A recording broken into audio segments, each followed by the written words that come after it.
গণেশ পুজোর দিন সন্ধেবেলায় চলে গেছিলাম চতুরঙ্গের মাঠে। সেখানে দেখুন দুর্গা পুজোর মণ্ডপের প্রস্তুতি চলছে। আমরা এসেছি গণেশ ঠাকুর দেখতে। কোনো বছর তেমনভাবে আসা হয় না, এই বছরই প্রথম আসা। প্যান্ডেলটি খুবই সুন্দর লাগছে, তবে প্যান্ডেলের ভেতরটা এত সুন্দর লাইট দিয়ে সাজিয়েছে যে কি বলবো।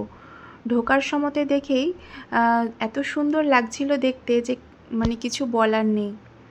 দেখুন কি সুন্দর লাইট দিয়ে সাজিয়েছে ভেতরটা, খুবই সুন্দর লাগছিল দেখতে।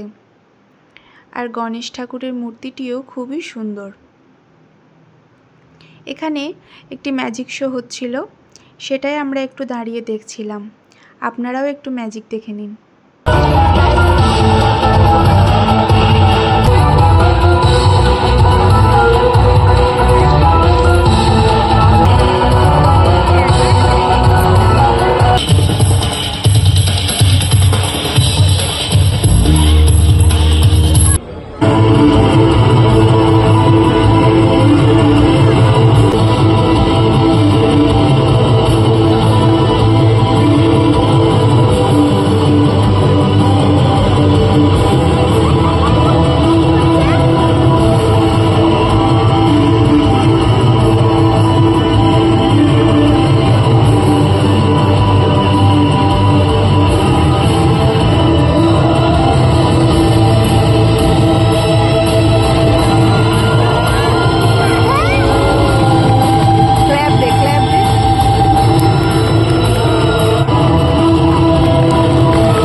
ম্যাজিক শো দেখে আমরা রাতে ধোসা ডিনার করে নিয়ে বাড়ি ফিরেছিলাম।